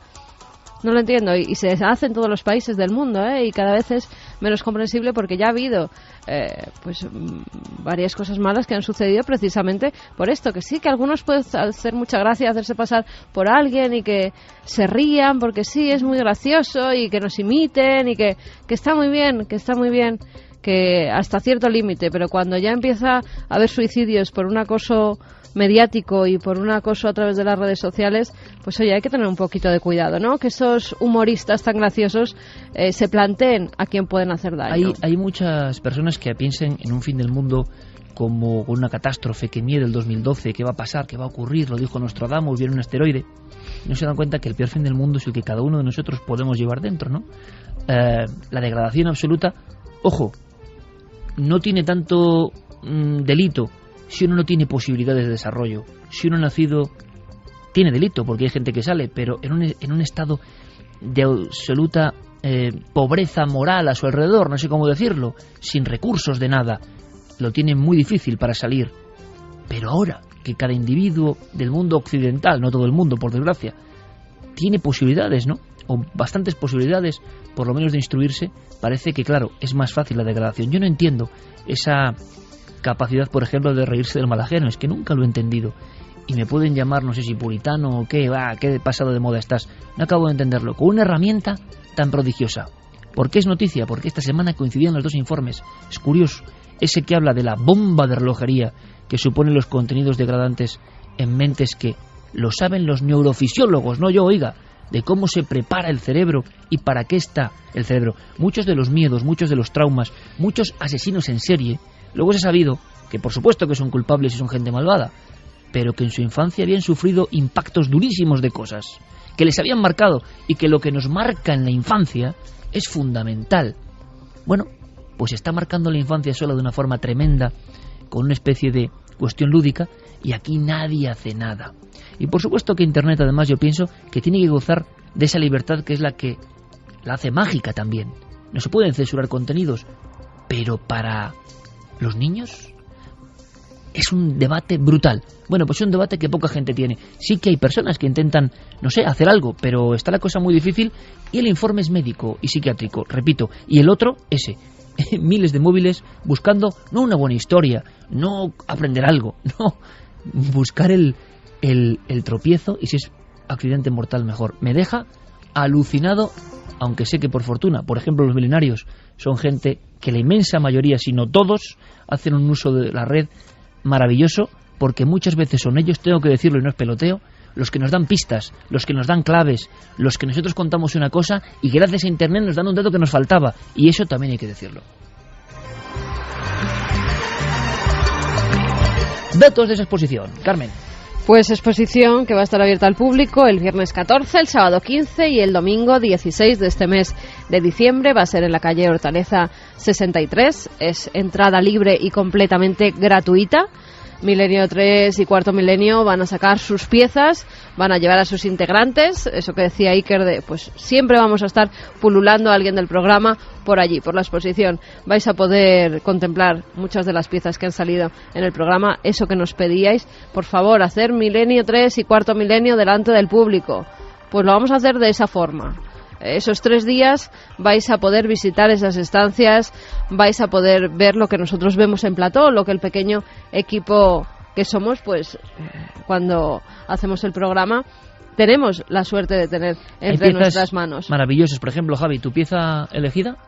Pues mi pieza sería quizá esa momia de Cuenca que llevamos a plató, porque... va a estar, ¿eh? Bueno, pues me alegro, además. No lo hemos contado mucho, pero es cierto que los que acudimos a grabar ese reportaje, el cámara y yo, pudimos ver en vivo y en directo esa momia que estaba escondida y no contaremos dónde, y volver a verla en el plató pues fue un auténtico impacto, porque parecía que momia estaba con un mensaje, además, con una especie de código cifrado. Sí, estaba hecha al milímetro, con ese código, incluso con ese polvo que la momia auténtica tenía del paso de los años sin habérsele pasado el plumero. ¿Y tú, Carmen? Lo mío es que es un poco heavy. El niño compadrito, mira. El niño compadrito que te bendice o te mata. Exactamente. Me trae muchos recuerdos de Perú, de Cuzco y del reportaje que allí grabamos y del niño compadrito verdadero que tuvimos delante nuestra y del que nos hizo Juan Villa, que era idéntico. Cuando llegó al plató, es que era idéntico. Lo había hecho hasta con las piernas, que de verdad le filmamos nosotros. Y mira, es uno de los personajes que me gustan. Sí, a mí me gusta mucho el hombre de Göbekli Tepe, que le llamamos el hombre del cuello de pico. 12.000 años, el gigante de Balikligol, y nos pasó una cosa maravillosa. Y amigos, os cuento todo esto porque todas esas piezas, yo creo que entre 140, 150 van a estar. La exposición no es muy grande, pero sí tiene algo bueno, porque es una exposición, no es un museo. De momento es una exposición. Se puede recorrer relativamente rápidamente. Y, por supuesto, viernes, sábado y domingo, nuestra intención es por lo menos hacer una visita guiada. No sabemos las horas, veremos lo que dice la nave nodriza. Y también va a ser imposible, lo estoy pensando, contar todas las piezas. Yo estoy ahora escribiendo personalmente los textos de cada pieza y estaba con el niño compadrito y me acordaba de que el niño compadrito, mono o niño, nadie lo sabe, extraña historia, estuvo emperdado mucho tiempo en Cuzco, perseguido. Un obispo se atrevió a decir que era un mono venerado por el pueblo, y a los pocos días el obispo cogió el coche y se despeñó.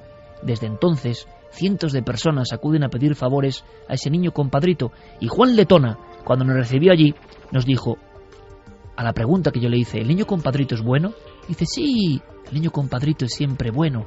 El aspecto de verdad es como un niño extraño o un mono pequeño vestido con extrañas galas. Nos miraba desde su cristal, envuelto en velas, túnicas, tarjetas de niños, pequeños juguetitos de gente que al parecer había sido salvada por el niño compadrito. Y Juan Letona me miró con sus ojos y me dijo, el niño compadrito cumple su ley. Te bendice, pero si le das mal, te mata. Bueno, no hay que jugar con el niño compadrito. Bueno, para que tengáis algún dato más, habrá una sección que es Museo de lo Insólito. Ahí estará, por ejemplo, otra impresionante, pero muy impresionante, ¿eh? Yo sé esa que le gusta a Noel Calero, porque vio la película en su día del hombre elefante, que es Joseph Merrick, el hombre elefante, copia milimétrica de su cuerpo, ¿no? De su cuerpo, porque es así, hay partes un poco impresionantes. Copia milimétrica que el doctor Moros Peña y el doctor Cabrera, cuando lo vieron, dijeron, es igual que la del Museo de Londres, exacta.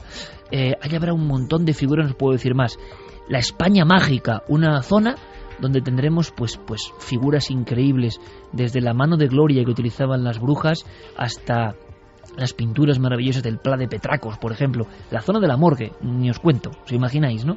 La zona de los vampiros, la zona de luz y sombras, como infierno y cielo mezclados ahí. ¿Os imagináis la zona del 2012?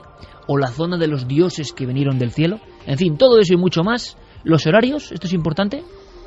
Los horarios son de 11 a 2 de la tarde y de 4 a 9 de la noche. Bueno, pues con todo eso, Hortaleza 63, ya no podemos decirlo más veces. Está preguntando la gente desde fuera de España y desde España, eso que hemos puesto, esas libretas, esas camisetas, que ¿cómo las pueden conseguir? Allí, de momento allí, es que son ediciones muy limitadas, hay que decirlo también. Bueno, pues lo que tengan suerte. Hacer algo, ¿vale? Bueno, no sé, pero vamos a ver. Pero lo importante es que es la única vez en nuestra historia, después de 12 temporadas en la radio y 8, que va a haber ese tipo de material. Creo que 300 programas en la televisión merecen la pena. Va a ser una fiesta de milenarios. Y ojalá podamos estar todos. Con los diseños de nuestro equipo, los diseños de Sergio, de Juan Villa, y alguna sorpresa, que comentaremos detalladamente, bueno, y que la gente se encontrará allí directamente. Y va a estar mucha gente del equipo rondando por todo eso. Nos hace mucha ilusión y lo entendéis, estamos exhaustos porque preparar una exposición de esta forma en tiempo récord es difícil, pero creo que os lo merecéis y que nos lo merecemos, ¿no? Nos hace mucha ilusión. Fíjate, a través de las redes, tú te acuerdas de las quedadas de milenarios que se hacían, que pues una vez al año a lo mejor quedaban muchos de los oyentes del programa y nos veíamos, aunque fuera una vez al año. Pues ahora está habiendo gente que está diciendo, bueno, ¿quién va a ir de Asturias por ver si podemos ir juntos? O Genial. ¿Quién va a subir desde Sevilla? ¿Y cuánta gente se va a conocer? Gente de toda España que va a aprovechar y va a pasar un fin de semana diferente en Madrid viendo la exposición. Lo que sí es cierto es que es un museo único en el mundo, que esas piezas, reproducciones exactas, no están en ningún otro lugar juntas. Y son tesoros para los que nos interesa el misterio y lo desconocido. Nos pregunta si pueden entrar perros. Creo que perros no. Creo que va a ser difícil. Por desgracia, pero no por nosotros, sino por en evidentemente. Francia, donde dejan entrar con el perro a todas partes, pero aquí me parece que no. Es el Colegio de Arquitectos. Hortaleza 63 tienen sus normas. Pero Corazón de Madrid, días 14, 15 y 16, o sea, la semana que viene, 3 días solo. Os esperamos. Mensajes. Pues vamos con mensajes. Dicen, el niño compadrito, ¡ay Dios! Pablo dice, en el siglo XVII se contaba que Joseph Bathory utilizó la doncella de hierro contra sus doncellas para obtener su sangre. Puede ser un poco de mito, juventud. Puede ser un poco de mito porque algunos piensan que es una creación muy posterior. Sí, lo que decían además es que Bathory lo que hacía era asesinar a las doncellas y su sangre escurría casi de un piso a otro y la caía encima. Susana Pérez decía que el ser humano se está volviendo más inhumano que nunca. Asusta la frialdad de algunas personas. Febo Apolo, ostras, yo a esa dama de hierro la vi hace unos 2 años en Toledo, en una muestra de la Inquisición, junto con otras herramientas que tenían los hombres de fe. Hay otra también en Santillana del Mar, que está permanente, que también es sobre la Inquisición, que también está muy bien. Sí. Moisés Pérez dice, Iker, como dice mi padre, hay muchos seres con forma de personas, pero eso no significa que lo sean. José Gómez Gallego, sin ánimo de conspiranoia, en mi opinión el peligro del fin del calendario maya es que pueda inspirar a algún loco a crear ese peligro. Dark Boss, de las guerras solo se recuerdan las atrocidades de los malos, pero todos hacen cosas por ganar y ganar. Coco Fernández, no pasará nada, eso espero, pero no es triste que si hay una catástrofe creada o no por el hombre, los que se tengan que salvar sean los de siempre, los superpoderosos podridos de dinero. Bueno, vamos rápidamente al teatro para correr un tupido velo, el telón prácticamente. Cambiamos de tercio, Noel, nos vamos un poco a esos clásicos del miedo antiguo. ¿Por qué? Porque ya hemos dado nuestra opinión sobre ciertas cosas de actualidad, hemos dado los datos sobre la exposición y ahora iniciamos un viaje a ese mundo tan vivo, ¿verdad?, del teatro, al que le deseamos toda la suerte del mundo. Parece renacer el teatro en algunos aspectos, aunque sabemos que también hay muchos pequeños teatros que lo pasan mal y que trabajan duro, con actores que se dejan la piel y actores que a veces ven cosas extraordinarias, cosas que no estaban en ningún guión. Rápidamente, Javier, esta investigación empieza conectando con el grupo EPTA. Sí, esta investigación empieza, aparecen una serie de casualidades. Para empezar, ese programa de Cuarto Milenio dedicado al Teatro Liceo despierta la curiosidad de algunas personas, de algunos trabajadores de teatros de España, que nos envían algunas informaciones y en ocasiones coincidentes entre sí, hablando de los mismos teatros de la capital de Madrid. Algunos, como decía al principio, que nos pillan muy cerca. Teatros marcados, un poco donde a lo largo del tiempo los operarios, actores, trabajadores han vivido las mismas cosas. Sí, han vivido las mismas cosas y en ocasiones sin saberlas entre ellos. Y era cuando se abrían y contaban sus propias experiencias, cuando se daban cuenta de que no eran los únicos. En este caso, hablando con Paloma Navarrete en un viaje de tren del que llegábamos prácticamente hace unas horas, ella me decía que precisamente esta semana, antes de viajar con nosotros, ellos, el grupo EPTA, había estado trabajando también en el interior de un importante teatro de la capital de Madrid, del centro, y habían obtenido resultados muy sorprendentes. Así que inmediatamente nos hemos puesto en contacto con Sol Blanco Soler, la persona que también estuvo allí en ese teatro, y de forma excepcional, porque ya sabes que pues guardan muy reservadamente sus casos. A nadie. Claro, porque en ocasiones les llegan de forma anónima, y este era uno de esos casos. Ellos reciben información de que en un teatro están ocurriendo cosas, les piden ayuda, tienen ese permiso, digamos, oficial, pero de alguna forma, y esto es importante, Iker, tienen que entrar allí con el máximo sigilo posible para no levantar la atención de la gente que pasa por la calle. Así que en completa oscuridad ellos van recorriendo el teatro y haciendo una investigación que tendría resultados sorprendentes. En este caso teníamos ya conocimiento de que estaban existiendo una serie de fenómenos en un teatro en el centro de Madrid, y acudimos, nos dieron la autorización para entrar en un momento en que no hubiera pues ni ensayos ni representaciones, nada que pudiera molestar ni al público ni a los actores. El teatro a media luz, como nos ocurrió a nosotros, solamente con las luces de emergencia, pues la verdad es que impresionaba. Y luego parece ser que donde ocurrían todas las cosas eran alrededor del escenario, por la parte de atrás, donde hay todo el atrezo, donde hay todas las cuerdas, toda la tramoya, y ahí es donde siempre notaban pasos, ruidos, ocurrían cosas, se apagaban y encendían las luces sin que el técnico de las luces pudiera buscarle una explicación.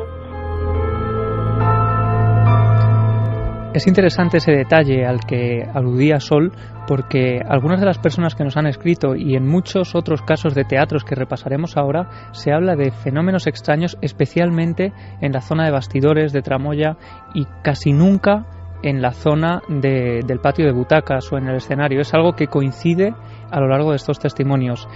A partir de ahí empiezan esa investigación y llega un momento en que tanto Sol como el medium que llevan junto al grupo EPTA parecen ver un personaje en esa zona de bastidores. Empezamos a recorrernos todo el teatro. Íbamos vamos a oscuras y con linternas, ¿no? Y en un momento dado enfoco una especie de manojo de cuerdas verticales que había en uno de los extremos y yo tuve un flash de una persona que estaba colgando de esos cables. Se lo dije a la persona que nos ayuda y que pertenece al grupo EPTA y que es precisamente el sensitivo, el medium, ¿no? Y me dice, bueno, yo lo estoy notando, pero yo veo que están dando por aquí. Nos sentamos en el patio de butacas, este miembro de EPTA pues se concentra, todos le rodeamos el círculo. Este hombre entra en comunicación con un personaje, por lo visto él se ocupaba de trabajos subalternos.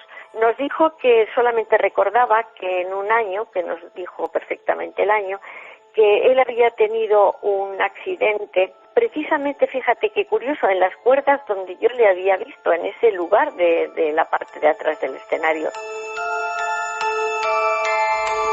Continúan entablando esa conversación con ese personaje con el que parece haber entrado en comunicación la persona sensitiva del grupo EPTA, que ya ha tenido otras experiencias en puntos determinantes. No era Paloma Navarrete, porque en este caso ella no podía acudir a ese lugar, y esta persona continúa dándoles datos reveladores sin saber muy bien qué era lo que había pasado en ese lugar y por qué él seguía sin poder marcharse de allí. Subiendo con una garrucha una viga metálica, esta viga se había desprendido. Y lo curioso es que no hacía nada más que hablar de Perico, que debió de ser la víctima de abajo que sufrió el golpe de la vigueta de hierro que se desprendió. Lo que también sospechamos, porque él lo negaba absolutamente, es que él se debió de quedar enganchado por el contrapeso al caer la vigueta de las cuerdas y de alguna manera se quedó colgando o ahorcado o sin respiración, sujeto, ¿me entiendes?, por las cuerdas verticales y del peso que se había desplomado. Y eso es todo lo que supimos. Pero fíjate tú que nunca dejamos de sorprendernos, primero con esas supuestas comunicaciones que luego se confirman con que en ese año existió un accidente allí, y lo único que tenemos que comprobar es que, como él nos dijo solamente el nombre y no su apellido, tenemos que comprobar a ver si verdaderamente en el plantel del personal que había en aquella época había una persona con... 3:30 y paraba. Bueno, ahí se quedó. Sí, más o menos de esta forma, Noel. Más o menos de esta forma.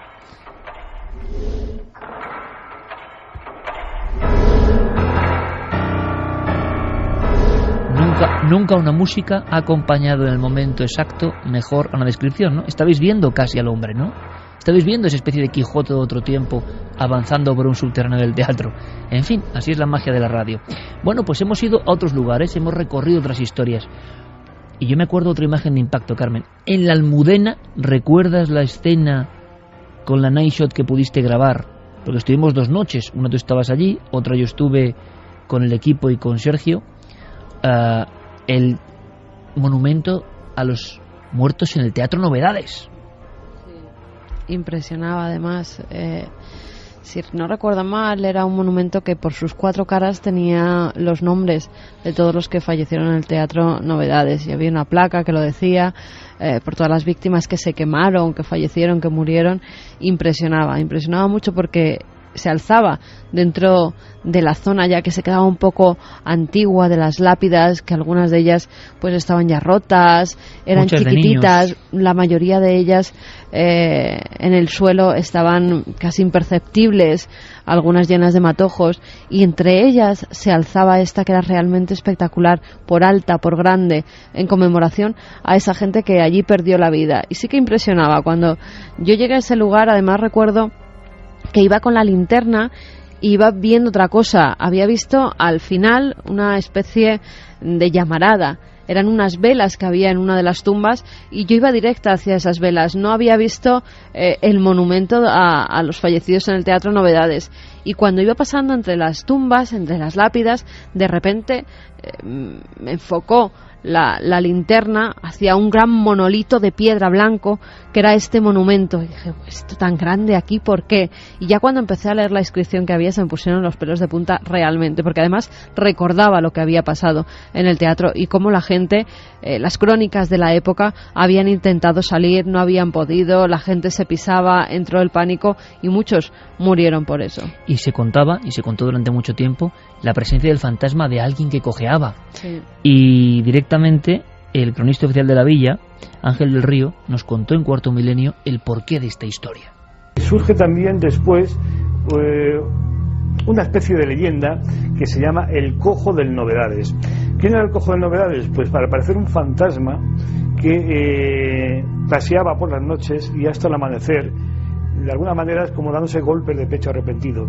Y es que uno de los espectadores que salió huyendo era cojo, llevaba una muleta, y al caerse la muleta quedó atravesada en la puerta de salida y ahí se produjo un bloqueo donde perecieron la mayoría de los espectadores. Historia de los teatros de Madrid. Y Javier, como siempre, tirando del hilo, aparte de los testimonios que le han ido llegando, ha encontrado otra historia que tiene que ver con huesos que me ha dejado un poco helado también, ¿no? No la conocía. Es una historia un poco extraña también y que de alguna forma tiene ese personaje prototipo, ¿no? que ha vivido y que ha estado relacionado directamente con el teatro y que se aparece con nombres y apellidos. Durante años, los trabajadores del Teatro Lara de Madrid, el que durante mucho tiempo fue conocido como La Bombonera, construido en torno al año 1879, en ese escenario, pues durante muchas funciones actuó una conocida actriz de Argentina del siglo XIX, Lola Membrives, y ella estaba muy relacionada con ese lugar porque durante años pasó allí bastantes horas al día, ¿no? Cuando ella falleció, decían y seguían diciendo los trabajadores del hotel, o sea, de ese teatro, que aún seguían escuchando su voz saliendo de su camerino como si estuviera entonando aún alguna de las canciones que ella ensayaba horas antes de la función. Decían que escuchaban sus pasos, que había días en los que estaba especialmente revuelta incluso y parecía que golpeaba con fuerza a la puerta de ese camerino. Algunos actores incluso pidieron otro camerino que no fuera aquel, y en un momento determinado, cuando se estaba representando en ese teatro del Teatro Lara la representación de Días de Vino y Rosas, se les ocurrió a los directores hacer una exposición fotográfica en el mismo hall del teatro titulado El fin de la carne. En esa exposición se mostraban fotografías de esqueletos y de cráneos y huesos de diferentes tipos de animales, y parece ser que coincidiendo con ese mismo periodo en que estuvo activa esa exposición, pues parecía que los fenómenos estaban especialmente violentos. Las puertas se abrían y se cerraban solas, las luces del teatro se apagaban y encendían cuando les venía prácticamente en gana. Muchos miembros empezaron a sentirse especialmente agotados, muy mal cuando pasaban por determinadas zonas del teatro y especialmente por la zona del camerino que estuvo habitado durante años por Lola Membrives. Nadie sabía por qué y a qué debía de verse todo esto, hasta que de pronto alguien se da cuenta de un detalle que parece otorgar a esta historia cierta trascendencia, y es que la única fotografía dedicada al esqueleto de un cuerpo humano llevaba un nombre muy concreto: era Lola Membrives.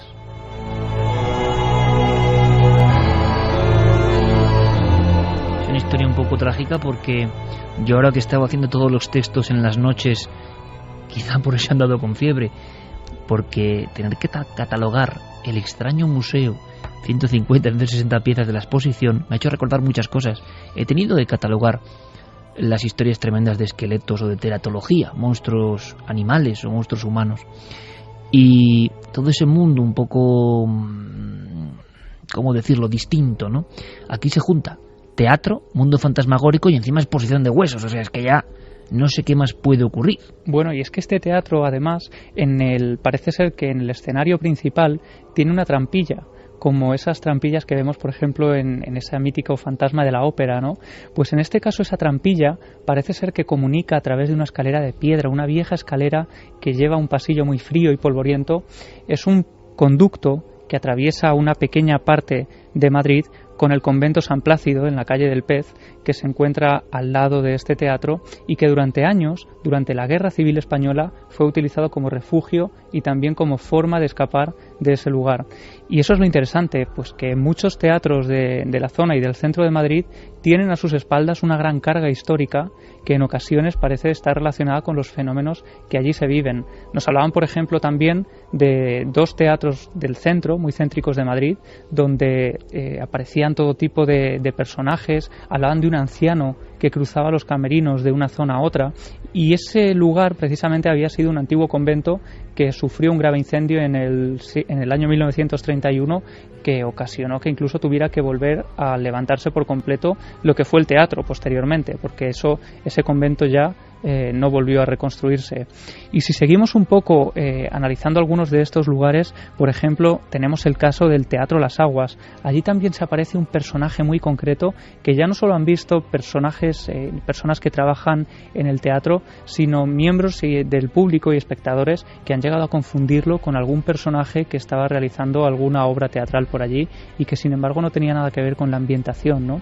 Hablan de un hombre muy alto, vestido de negro, con un sombrero bastante grande y con una capa negra de época, que va recorriendo también esos corredores de este teatro. A ver si va a ser el Seco, que mañana hablamos de él, un hombre alto, vestido de gala. Mañana es otro de... Uno nunca deja de aprender, el Seco. Yo no conocía esta historia y mañana nos lo van a contar. Eso hablando de personaje, verlo en un teatro, ocurría en Humberstone, ¿te acuerdas? En el pequeño teatrito que había en las salitreras, contaba la gente que decían, me están haciendo alguna de las obras dentro del teatro, que ya no se representan obras desde hace muchos años, y veían a personajes antiguos que habían representado es allí como obras. Si fuese una especie de gran micrófono de emociones. Han ocurrido muchas cosas. Yo creo como ejemplo porque esto da para muchísimo, pero es un pequeño dossier y nos han ido llegando a través de las vías de contacto testimonios de gente que trabaja en el teatro y que puede contarlo. Y claro, a Javier le ha pasado lo mismo, que coinciden los teatros y los fenómenos. Y lo curioso es que muchas veces ha pasado cuando ocurren cosas que tienen que ver con el misterio, esta exposición de huesos o representaciones que tienen que ver con el misterio. Un ejemplo, pues hablo de 2 maestros de la escena, ¿no? Jorge de Juan y qué decir de Emilio Gutiérrez Cava. O sea, nos ponemos firmes, ¿no? Aquí. Bueno, pues ellos hicieron una de las obras que a mí más me maravilló, de verdad, de las que he visto, que no son muchas, lo digo, no soy un experto en teatro, pero aquello, qué esfuerzo titánico. Eran 2 actores y nada más, y llegaba a dar miedo, y ni un solo condimento. 2 actores, la mujer de negro. Bueno, pues se metieron tanto en la historia de un fantasma, de un supuesto fantasma que se aparecía, que empezaron a pasar cosas en el teatro, y no solo en el teatro. A veces el misterio persigue a los artistas hasta su propio domicilio. Lo contaban así en Cuarto Milenio. Nosotros llevamos 600 representaciones ya y pico de la mujer de negro, y aquí en concreto nos han pasado muchas cosas. O sea, desde lesiones que hemos tenido, Emilio una de las lesiones más graves que ha tenido en su vida ha sido con esta función. Yo me caí a un foso de 3,5 metros. Hay una cajita de música en concreto en esta función que suena en la función por un niño que hay en la función. Siempre hay un niño en este tipo de historias metido, ¿no? Y hay una cajita de música que suena sola. Y Emilio un día en su casa, si quiere que lo cuente él, empezó a sonar sola y nadie le había dado cuerda ni nada. Además estábamos mi mujer y yo, y sonó.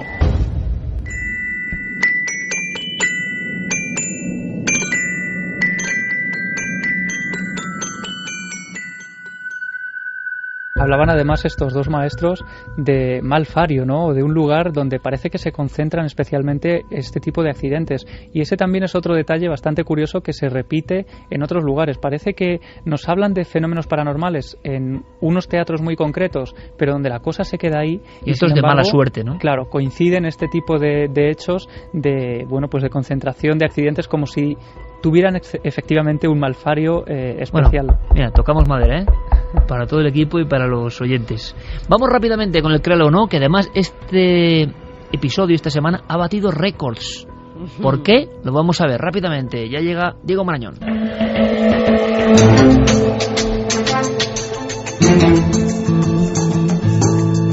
3:47. Primero con el dato.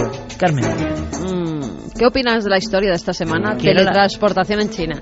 Un cruce, un coche que pasaba, una moto, parecía que se iba a dar un golpe, que se iba a estampar contra la moto, pero de repente, como un ángel venido de la nada en un flashazo, lo coge, lo salva y luego lo vuelve a poner.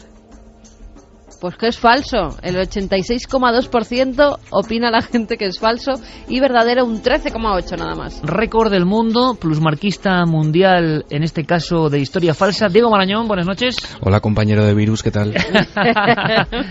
También estás azotado por ese misterio, que son misteriosos de verdad, ¿eh? Y eso que estáis alejados uno de otro, sí, ¿eh? Pero, es que oye, poco tremendos. A poco vamos cayendo todos. En fin, caemos. Que te sea leve, compañero. Igualmente. Vamos a ver, ¿tiene sentido? Tiene sentido relativamente. Te puedo adelantar, Iker, que hemos cabreado bastante a la gente. ¿Ah, sí? No lo puedo entender. Esta semana nos acusan de difundir noticias falsas, pero quiero recordar que estamos en Créalo, ¿no? En esta parte del programa. Tiene que haber noticias falsas necesariamente, claro, lógicamente. Pero no, hay gente que más papista que el Papa. Efectivamente. Bueno, pues efectivamente se trataba por esta vez, la gente tiene toda la razón, se trata de una historia falsa. Una vez más recurrimos al marketing viral, en este caso de un videojuego que se llama Dragon Totem Girl, la chica del tótem del dragón. Y bueno, el supuesto ángel salvador de esta persona que se acercaba tan peligrosamente a ese cruce, es la protagonista de este videojuego, una especie de heroína que anda por ahí pues salvando a la gente de numerosos peligros. En la página web del videojuego tenemos varios vídeos, Iker. Uno de ellos es este, pero curiosamente en la versión que ha llegado a YouTube y que se ha extendido mayoritariamente hasta el punto de ser una de las noticias que hace unas semanas más nos enviaban al correo del programa, se le ha retirado el logo al final del videojuego para, digamos, aumentar un poco la credibilidad de esa falsa filmación, con lo cual, pues muy bien respondido por parte de nuestros oyentes, así que pues la enhorabuena esta semana. Oye, pero es un síntoma de que la gente sigue tu sección. Si te han frito o nos han frito a comentarios de falsarios, pero bueno, pues quiere decir, amigo, es el peso de la fama, compañero. Yo recuerdo una vez más que estamos en Créalo sí, o no. Da igual, es como cuando yo digo, sí que hemos estado en la luna, y bajas y la primera persona que te cruzas, claro, yo opino como usted, que nunca hemos estado en la luna. Bueno, pues entonces, ¿qué vas a hacer? O sea, es que cada uno entiende lo que quiere entender muchas veces, ¿no? De todas formas, mil gracias por esa participación. Claro, esta semana, eso es lo importante. Más enfadados o menos, quizá esta semana esté menos enfadados. A mí me cuentan un Créalo o No, que luego te lo digo al final. Vale. Un cadáver bajo la cama es una de las historias clásicas del terror, ¿no? De leyenda urbana, ¿no? Tocar la mano y que esté el cadáver, ¿no? Sí, efectivamente. Yo no sé si a ti te ha pasado alguna vez. A ti que me gusta sacarte cosas porque como siempre te preguntan cuál es tu libro favorito, qué cosas te dan miedo, yo me voy a preguntas más raras. Sí. Por ejemplo, ¿tú alguna vez has notado algo raro en una habitación de hotel donde te has quedado? Sí. ¿Y olor extraño? No. Un extraño olor, como aquella extraña piel de Chicho. De Chicho el Serrador. Una extraña piel. Un extraño olor quizá a calaverina, algo parecido a esto. Eso no hemos llegado. No me digas que eso ha pasado. No, yo no te lo voy a decir. Si acaso te lo diré dentro de 7 días. Yo de momento te lo planteo. Bueno, pues esa es la historia.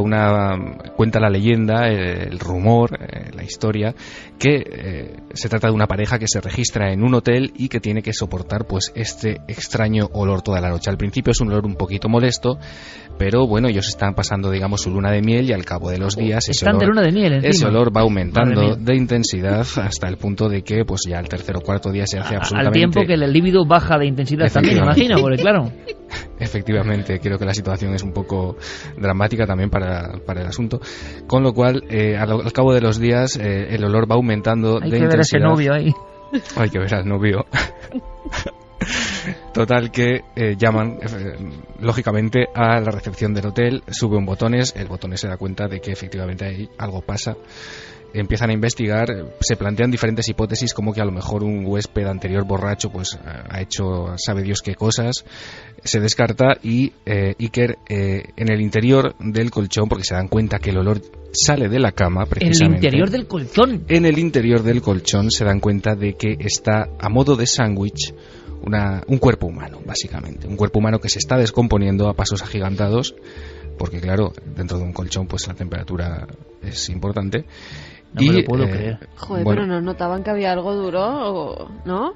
Bueno, pero es que habían retirado el relleno y ahora el relleno era pues el cadáver, básicamente. Por eso, pero dormir encima de un cadáver me imagino que no será dormir como encima los pelos de punta. De un colchón que estará durillo, que no... Y esto supuestamente, claro, créalo o no, ¿no? Créalo se cuenta. Sí, yo no sé si a lo mejor tenemos algún oyente que nos está escuchando ahora mismo desde la cama de algún hotel. Y está viendo el colchón ahora. Bueno, siendo puente, pues les puedes hacer mucha gracia. Es bastante probable. Yo les diría que palpen un poco, a ver si... Yo creo que el éxito de la sección de Diego, de verdad, aparte de la elección de los temas y de cómo lo cuenta, que es evidente, con virus o sin virus, es que van, como todas las leyendas urbanas o realidades increíbles, es que todas tocan la fibra más sensible de nuestros temores más cotidianos, ¿no? Sí, yo no sé si es peor esto, encontrarte un cadáver dentro del colchón, o saber que debajo puede haber el habitante incierto, aquel que hablábamos hace unas semanas, porque en aquella vez ya vimos que era verdad. ¿Esto será verdad? ¿Será mentira? Es que los hoteles nos han dado juego en esta sección. Son lugares, claro, un poco impersonales donde puede pasar de todo, ¿no? Claro, también hace 3 semanas o así contábamos esa historia de la mujer que desapareció también en una habitación del hotel. Es que yo no sé qué tienen esas habitaciones, que desde luego puede pasar cualquier cosa, y eso es lo que planteamos. No sabes quién ha dormido antes, qué ha pasado allí. Claro. Muchas historias. Ahora te digo una cosa, esta es de las más bizarras, Luna de miel, el borracho posible sospechoso, el cadáver dentro del colchón, no debajo de la cama, dentro del colchón. En fin, Diego, me han contado un último créalo que es brutal. Cuéntame. Que Diego Marañón se va a aparecer en la exposición. Diego Marañón tiene que sortear 1001 peligros para estar el sábado y pero lo intentará. Por eso es un reto y la gente está, créalo o no, estará expectante. Yo creo que más que las piezas, más que nuestras charlas, llegará Diego Marañón. ¿Tú sabes lo que decía en la cabecera del Coche Fantástico? Eso de Diego Marañón es un hombre que no existe en un mundo lleno de peligros. Esto es exactamente lo que va a pasar. Sí. Hay que hacer un día sobre si Michael Knight, pero el del Coche Fantástico, existió de verdad o no. Bueno, compañero, un abrazo muy fuerte. Recupérate de verdad, que igualmente. Te queremos ver en la exposición. Un abrazo grande. Hasta la semana que viene, Iker. Dice, en el Criano no de Milenio 3 de hoy, ¿notas algo raro en el colchón? Mira a ver qué es, si te encuentras un muerto dentro. La gente que ya no va a mirar el colchón y que empiezan a oler mal dentro de sus propias habitaciones. Bueno, esto ya es paranoia compartida. No, pero, hombre, y que no se les ocurra mirar en internet ese medio prodigioso para, por ejemplo, esto, con un solo dedo y en un segundo. Es lo más parecido un poco a Dios, entre comillas, preguntarle a Dios, oye, ácaro del colchón, pin, y ya está ahí. Porque las imágenes del ácaro del colchón... Bueno, yo te diré una cosa, hay pocos temas que levanten tanta paranoia como esos colchones en los que uno duerme, por ejemplo, en las camas de un hotel. Y te cuento muy rápido, antes de irnos a Rumanía a hacer este tema de los vampiros, le pedí consejo y le pedí que me contara un poco lo que me iba a encontrar Ángel Gordon, ¿no? Que tanto ha pisado las tierras de Rumanía. Y el lupirólogo español. Sí, y él me contó una escena, un detalle, que es que uno de sus compañeros una noche en el hotel de Bucarest, cuando se había ido a acostar, durmió tranquilamente con un extraño sonido, como un crujido que emergía del colchón, y a la mañana siguiente, al retirarlo, mosqueado por ese sonido, una manta negra de cucarachas negras pareció emerger de ese agujero que había en el colchón. Puedes imaginarte que las noches que pasé en Bucarest, todos los días, retiraba un poco el colchón para ver que todo estaba en orden. Miedos colectivos en hoteles. Yo puedo contar muchos, sobre todo de la época de enigmas de viajar solo en el coche, cámara en el registre. Ha habido algunos que he dicho, bueno, aquí se acabó, porque aquí va a pasar algo, esta es la habitación del horror. Pero bueno, también uno aprende de esas cosas, ¿no? O sea, que un día lo contamos. Y dormir encima de la cama del asco que te da dormir dentro de las sábanas de hoteles son muchos. De mala muerte. Eso es mucho. Bueno, yo he visto hasta ducharse en un hotel con bolsas de un supermercado del asco que daba de cómo estaba la ducha. O sea que sí, señor. Aquí hemos pasado por todo tipo de peligros, créalo o no. También dicen, Diego Marañón, créalo o no, ¿existe? Existe, ahí está. Hay dos mitos, Diego Marañón, Guillermo León. Sí. ¿Existen o no? Hay quien dice que Noel Calero es un autómata. También te lo digo, ¿eh? Sí, pero eso yo lo afirmo. Pero no, o sea, que es un robot electrónico porque no se puede acertar tanto con la música. Mira, nos escriben, por ejemplo, Jesús Arcos García, decía, doy fe de lo que comentáis. En la función de Golda Meir, su protagonista me comentó haber escuchado pasos estando en los camerinos sola con su técnico. Al principio no le dio importancia, pero después de 2 días dijo que no quería seguir trabajando allí. Nos dejas un número de teléfono, Javi, por si acaso nos queremos poner en contacto con él, porque está bien, investigaremos. May nos dice, estudio para trabajar en un hotel, pero creo que se me han pasado las ganas de golpe. Dark Boss dice, en ese colchón se duerme de muerte. Óscar Utrilla, estoy de acuerdo contigo en eso, Iker, también soy escéptico en esto, pero con Paloma Navarrete me trago mi escepticismo. La creo al 100% y de hecho una amiga mía me sorprendió en el mismo Belchite dando muestras de tener el mismo don que Paloma. Ese que ve cosas. Así que Juan José de Sevilla nos dice, sin duda, un tour por España de la exposición. Estaría genial. Lástima que me pille tan lejos. Saludos milenarios. Cilian, que los teatros han estado muchísimas veces asociados a sucesos extraños. Supongo que es debido a la cantidad de tragedias ocurridas. Bueno, tragedias incluso en directo, ¿no? Como aquel famoso caso que trajo Paco Pérez Caballero y Alberto Cerezuela del Teatro de Almería, que empiezan todos los fenómenos con una muerte en vivo por celos, donde muere una de las actrices en todo el escenario. Sí, es verdad. Hay muchas tragedias además en los teatros, porque como hay mucho que cambiar de escenarios y de tal.